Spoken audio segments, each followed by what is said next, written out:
సిద్దిపేట జిల్లా దుబ్బాక మున్సిపాలిటీ 12వ వార్డులో ప్రజాపాలన ప్రగతి ప్రణాళిక కార్యక్రమంలో భాగంగా పారిశుద్ధ్య కార్మికులతో స్వచ్ఛత డ్రైనేజీల పరిశుభ్రత కార్యక్రమం నిర్వహించారు. ఈ సందర్భంగా వార్డు కౌన్సిలర్ బండి శ్రీలేఖరాజు మాట్లాడారు. ప్రజాపాలన ప్రగతి ప్రణాళిక కార్యక్రమంలో భాగంగా పరిశుభ్రతపై వార్డు ప్రజలకు అవగాహన కల్పించడం జరిగిందన్నారు. 9 రోజుల కార్యక్రమాల్లో భాగంగా ఈరోజు డ్రైనేజీల శుభ్రత మొదలైన కార్యక్రమాలు నిర్వహించడం జరిగిందన్నారు. వార్డు ప్రజలు ప్రతి ఒక్కరూ పరిసరాలను పరిశుభ్రంగా ఉంచుకుంటూ స్వచ్ఛత వార్డుకు కృషి చేయాలన్నారు.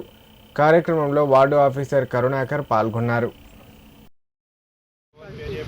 పరిధిలోని 12వ వార్డులో ప్రజాపాలనలో భాగంగా ఈరోజు మన వార్డులో మురికి కాలువల పరిశుద్ధత అండ్ ఈ పరిసరాల పరిశుభ్రత ఎలా ఉండాలేదని ప్రజలకు అవగాహన కల్పించడంతో పాటు చెత్తను క్లీన్ చేపించడం 9 రోజుల అలాగే దీంట్లో భాగంగా 9 రోజుల పాటు మనం వార్డు లోపల ప్రతి వార్డు లోపల ఉండేటువంటి చెత్తను కానీ ప్లాస్టిక్ కవర్స్ను కానీ ఇలాంటివన్నీ క్లీన్ చేయించుకుంటూ మరియు ప్రజలకు ఇలాంటి ప్లాస్టిక్ కవర్ల వల్ల ఏంది మనకు క్యాన్సర్ వస్తుంది, దీన్ని నిర్మూలించడం మంచిదని ఎక్కడో కాకుండా ఇప్పుడు మన వార్డు నుండి స్టార్ట్ చేస్తే ప్రతి ఇంటికి వార్డు నుండి స్టార్ట్ చేస్తే వాళ్ళకి అవగాహన కల్పిస్తే ఏంటంటే వాళ్ళు ప్రజలందరితో వాళ్ళు అనుకొని కొంచెం మనకు సహకారం అందిస్తారు. మనం కూడా వారికి సహకారం అందిస్తూ